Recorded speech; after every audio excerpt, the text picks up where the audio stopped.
नमस्कार। खबर बयार के यूट्यूब चैनल में आपका स्वागत है। टिंकू देवांगन के साथ मैं युवराज सिंह आज़ाद।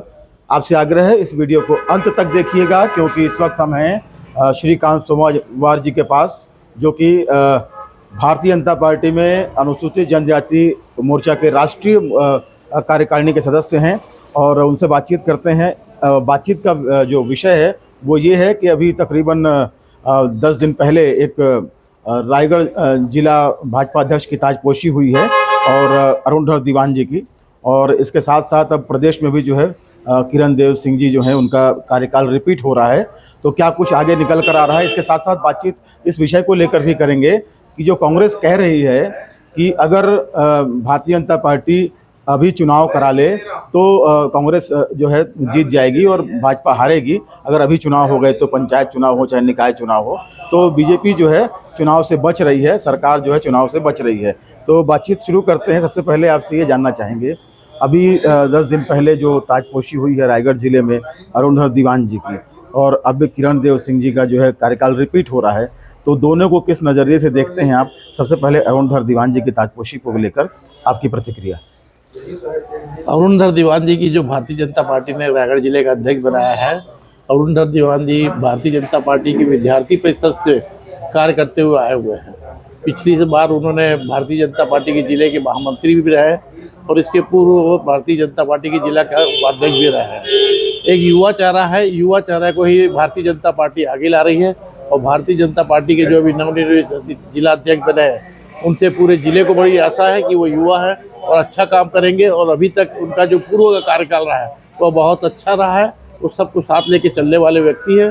तो भारतीय जनता पार्टी, मुझे पूरा विश्वास है कि उनके नेतृत्व में रायगढ़ जिला भारतीय जनता पार्टी उच्च शिखर तक पहुंचेगी। जी, अगर हम बात करें मंडल अध्यक्षों की, तो जिलाध्यक्ष पर जो मंडल अध्यक्षों की नियुक्ति हुई है उसमें भी युवा वर्ग को ज़्यादा तवज्जो दी जा रही है। तो युवा वर्ग के टारगेट में है इस बार नेतृत्व के लिहाज से अगर हम बात करें पार्टी में? भारतीय जनता पार्टी का पूरा फोकस युवा वर्ग और महिला वर्ग के ऊपर है। भारतीय जनता पार्टी ने पहली बार, ऐसा हुआ है कि 45 साल की 50 साल की एक एज लिमिट कर दी थी कि उससे नीचे ही भारतीय जनता पार्टी के मंडल के अध्यक्ष बनेंगे, और हर जिले में 2-2, 3-3 मंडल अध्यक्ष भी महिलाओं को बनाया गया है।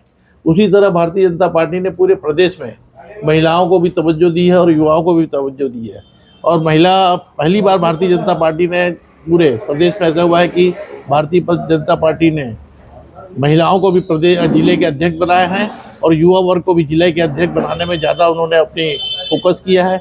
इसी को मद्देनज़र रखते हुए पूरा भारतीय जनता पार्टी का आने वाले समय में है कि जो आज का युवा है, आने वाले समय में वो देश का नेतृत्व करेगा और भारतीय जनता पार्टी महिलाओं को और युवाओं को बहुत आगे लाने के विचार में। जी, अगर हम बात करें प्रदेश भाजपा अध्यक्ष के कार्यकाल को लेकर, तो किरण देव सिंह जी का कार्यकाल फिर रिपीट होने के लिए लगभग मुहर लग चुकी है।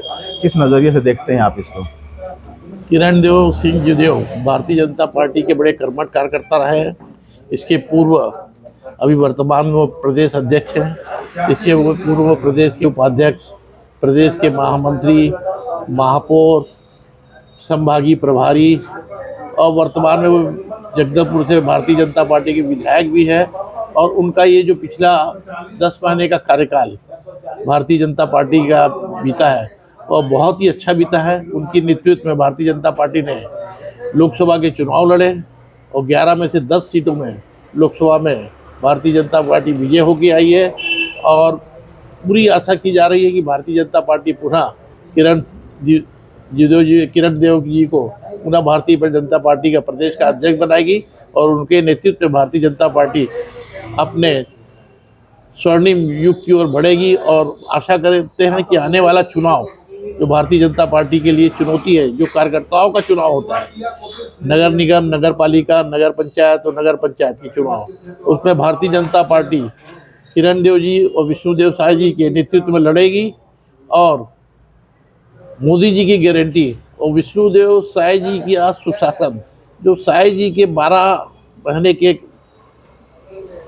प्रदेश के मुख्यमंत्री बनने के बाद उन्होंने जो वादे किए थे, हमने अपने मैनिफेस्टो में उनको पूरा करने के लिए हम लगभग पूरा कर चुके हैं। उन्हीं के नेतृत्व में हम लोग इस चुनाव को लड़ेंगे और भारतीय जनता पार्टी आने वाले नगर निगम चुनाव में, नगर पालिका चुनाव में और त्रिस्तरीय पंचायत चुनाव में 100% विजय की ओर बढ़ेगी, ऐसी हम लोग आशा करते हैं। और इनका नेतृत्व ही भारतीय जनता पार्टी की जीत की ओर आगे ले जाएगा। ये तो आप पार्टी के लिहाज से बात कर रहे हैं, लेकिन अगर विपक्ष की बात करें, कांग्रेस की बात करें, तो लगातार कांग्रेस के बड़े नेता, चाहे वो भूपेश बघेल जी हों या प्रदेश अध्यक्ष हों दीपक बैज जी हों, लगातार इस बात को कह रहे हैं, पूरी ताकत के साथ कह रहे हैं कि अगर अभी नगरीय निकाय के चुनाव, पंचायत चुनाव हो जाएं तो बीजेपी का साफ हो जाएगी, क्योंकि कोई काम नहीं हुआ जनहित का। और इसके साथ साथ ये भी आरोप लगा रहे हैं कि जो सरकार है, जो भाजपा है, वो चुनाव से बच रही है, इसीलिए तारीख आगे टाली जा रही है। विपक्ष का काम है हमेशा कि वो किसी भी बात को लेके विरोध करना, और अच्छी बात है कि वो इस बात को लेके विरोध कर रहे हैं। तो उनको सोचना चाहिए कि नगर निगम के चुनाव भारतीय जनता पार्टी जो समय अवधि थी उससे 1 आध 1.5 महीना बाद हो रहा है, परंतु नगर पंचायत के चुनाव हम समय अवधि के पहले भी करवा सकते हैं, ऐसा भारतीय जनता पार्टी की सोच थी। क्योंकि भारतीय जनता पार्टी चाह रही थी कि बार बार चुनाव को लेके जो कामों में रुकावट आती है और चुनाव के कारण जो शासकीय काम है वो रुक जाते हैं, उसको देखते हुए भारतीय जनता पार्टी चाह रही थी कि दोनों चुनाव, नगर निगम और नगर पंचायत के चुनाव एक साथ हो जाए।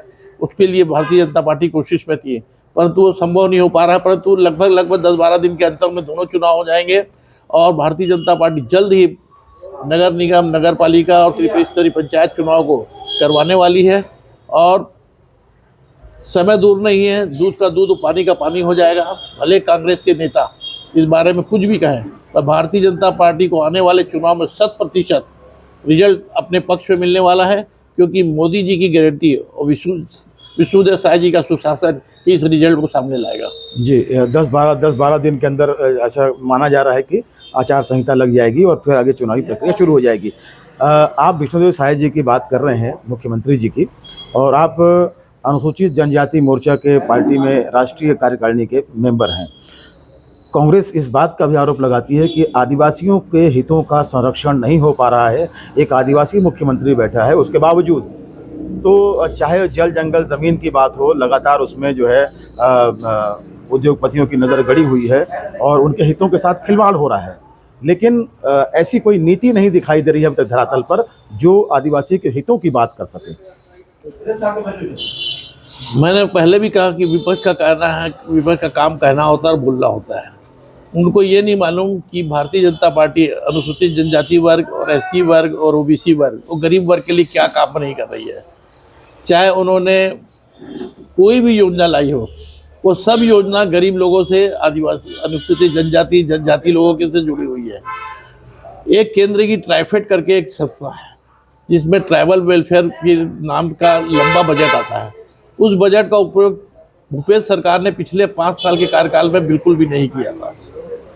अब उस योजना का चालू किया गया और उस योजना के अंतर्गत जो भी जंगल के अपने प्रोडक्ट होते हैं उनको लघु उद्योगों के रूप में उपयोग करके उनकी छोटी छोटी यूनिट डाली जा रही है, जिससे कि आदिवासी वर्ग को इसका लाभ मिल सके। नहीं तो बिचौलियों लोग उनका सामान को खरीद लेते थे और औने पौने दाम में खरीद के उसको बाजार में महंगे दाम में पाते थे। आज ट्राइफेड की योजना से आने थे उनको उनका मूल जो कीमत है वो पूरी की पूरी मिलने जा रही है।